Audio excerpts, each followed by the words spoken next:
The US Treasury's own data shows more than $1 trillion in interest already paid by July 2025, a figure that dwarfs what Washington spends on healthcare. And by year's end, that tab is projected to surpass $1.2 trillion. It is the largest interest burden in American history, and it has arrived years ahead of schedule.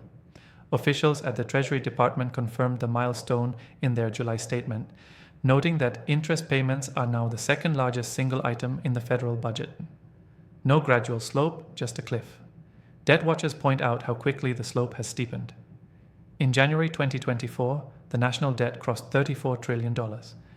By July, it was $35 trillion. By November, $36 trillion.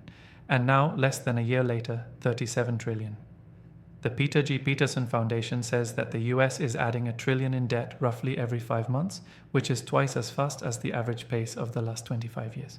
The pandemic accelerated borrowing, but the surge hasn't slowed. Instead, it hardened into normal practice. Inside Congress, the fiscal watchdogs warned the problem is compounding into ways few voters feel day to day until rates shift. Michael Peterson of the Peterson Foundation says higher borrowing adds cost for everyone and reduces private sector investment. The Government Accountability Office lists the ripple effects: higher mortgage rates, pricier car loans, weaker business investment, slower wage growth. Every household carries part of the load, even if they never see the line item. Yet, even as the debt accelerates, lawmakers have added to it. The Republican tax cut and spending package signed by President Trump earlier this year will add another $4.1 trillion over the next decade. According to the Congressional Budget Office, the CBO's July projections now see the gross debt climbing to 116% of GDP by 2029, which is, nearly double the post-war average. And longer term, the CBO warns the trajectory reaches 156% by 2055 if current law continues. What was once described as an emergency has become baseline planning. The cost of interest is the new pivot. Back in 2014, net interest on the debt was about $231 billion. By 2024, it had tripled to nearly $800 billion. This year, it has blown past the trillion mark. By 2035, the CBO projects annual net interest will reach $1.8 trillion, which is more than America spends on Medicare, Medicaid, or defense. Interest, a payment for past obligations, is swallowing tomorrow's choices. Bond markets are no longer calm bystanders. The 10-year Treasury yield, the benchmark for mortgages and corporate loans, has hovered above 4% for 3 consecutive years, levels unseen since before the 2008 crisis. At the August auction of 30-year bonds, demand was the weakest in nearly 2 years, according to Reuters, with yields spiking to 4.82%. Investors demanded more compensation to hold US debt, suggesting confidence in Washington's fiscal path is well thinning. The contradiction arrives where markets and rating agencies split. Standard & Poor's still rates the United States AA, plus citing tariff revenue gains and a resilient economy pointing to nearly $28 billion in monthly tariff collections as fiscal support. But Moody's has downgraded, arguing that interest costs now outpace defense, and that reliance on tariffs is insufficient to offset entitlement growth and structural deficits. The story fractures. One agency finds resilience. Another flashes alarm.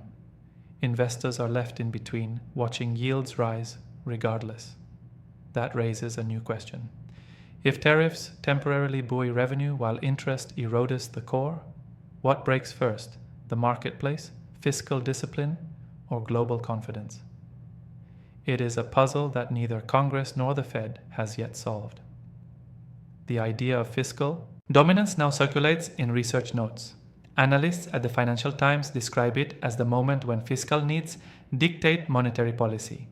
Trump has urged the Federal Reserve to cut rates explicitly to lower debt service costs, even as inflation risks linger.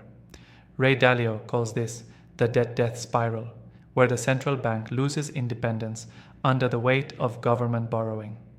For bondholders, that prospect is chilling. Rate cuts might ease interest expense, but they would risk reigniting inflation. The Congressional Budget Office estimates that under current trends, net interest will consume 22% of federal revenues by 2035, up from 18% today. That would mean nearly a quarter of every tax dollar is sent not to infrastructure, schools, or healthcare, but to creditors. In raw numbers, it equates to roughly $14 trillion in cumulative interest payments over the next decade. This fiscal backdrop explains Trump's urgency on Russia. Reuters reports that he is pressed for direct talks with Vladimir Putin, dropping ceasefire preconditions and suggesting Ukraine cede Crimea in exchange for a broader peace settlement.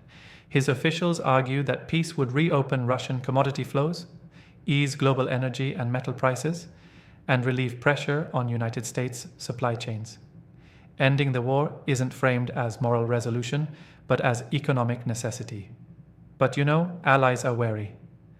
European leaders, according to Politico, believe Putin is using Trump's talks as diplomatic theater. They are insisting on a ceasefire before any recognition of territorial concessions. Ukraine, meanwhile, resists trading land for security guarantees, saying the cost would be too high. Trump sees urgency. Europe sees risk. Kiev sees betrayal. Back in Washington, the United States still imports Russian nuclear fuels, precious metals, and fertilizers despite sanctions, and bilateral trade actually rose 20% after Trump took office, Putin claimed in August. Trump has not placed Russian goods on his tariff lists. The West officially sanctions Moscow, but American markets still draw from Russian commodities. The fiscal desperation intersects with geopolitical necessity. The Sanctioning Russia Act, introduced in Congress, proposes 500% tariffs on buyers of Russian energy if peace talks collapse. It signals to markets that Washington's economic war will escalate if diplomacy fails. Yet simultaneously, the Treasury quietly adjusted some sanctions to allow limited financial flows to facilitate talks. Carrots and sticks laid out side by side. Russia itself is straining. Bloomberg reports its war economy is weighed down by higher taxes, surging defense costs, and declining oil revenues. Its gross domestic product growth has slowed, though it's still outpacing parts of Europe. The irony is layered. The United States pleads for relief from interest. Russia bleeds from war costs. And China collects discounted commodities from Moscow. Each power carries fiscal wounds, but in different directions. Meanwhile, manufacturing data in the United States reflects the bind. The ISM index shows 4 straight months of contraction, with new orders down for a 5th month and prices paid hitting their second highest level since 2022. Employment in the sector has fallen for nearly a year straight. Stagflation looms, slowing growth, rising costs, shrinking margins. Tariffs protect industries from imports, but subsidies keep them afloat, swelling deficits further. The debt is now a geopolitical actor in its own right. Foreign holders own about $8.5 trillion in treasuries, less than a quarter of the total. The rest is held domestically, meaning rising yields directly hit United States investors, pension funds, and banks. The Federal Reserve can't expand its holdings without triggering accusations of quantitative easing. Private investors will demand higher yields to absorb the new issuance. Each auction is now a stress test. In July, the deficit hit $291 billion, which was a 20% increase from the prior year, even though tariffs brought in a record $21 billion that month. So, revenue rises, but spending rises even faster. The Peterson Foundation calls it a damaging cycle of more borrowing, more interest costs, and even more borrowing. And honestly, the cycle is no longer hypothetical. It is the budget.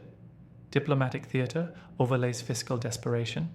Trump says ending the war will save America from more wasted billions in military aid while opening supply routes for critical minerals. Ukraine's east holds rare earth deposits, much of them now under Russian control. In Trump's vision, securing access to those minerals through Moscow could underpin US supply chains without massive new investment. But, the contradiction is sharp, relying on Russia while calling China America's adversary. Supply security through dependence, not independence. Europe sees it differently. Leaders like Germany's Olaf Scholz warned that conceding land will embolden Moscow and weaken Western credibility. Britain's Keir Starmer met with Vladimir Zelensky in August to reaffirm NATO solidarity. To them, Trump's peace is capitulation dressed as pragmatism. Yet, markets may not care. Bond investors respond to balance sheets, not borders. The United States, once the financial anchor of the world, is now paying more in interest than it spends defending itself. Its president is seeking peace, not primarily to end a war, but to buy breathing room in the bond market. Russia, sanctioned and isolated, still sells enough commodities to keep China stocked. Europe, unified in principle, hesitates in practice, and investors from Tokyo to Frankfurt are pricing treasuries higher, testing how long the empire of debt can hold. No grand summary closes it, just the recognition that America's negotiations with Moscow may be less about Ukraine's borders than about Washington's ledgers. The battlefield is fiscal, the weapon is interest, and the peace offering is less about ending war than stalling collapse. We're glad you're enjoying this video.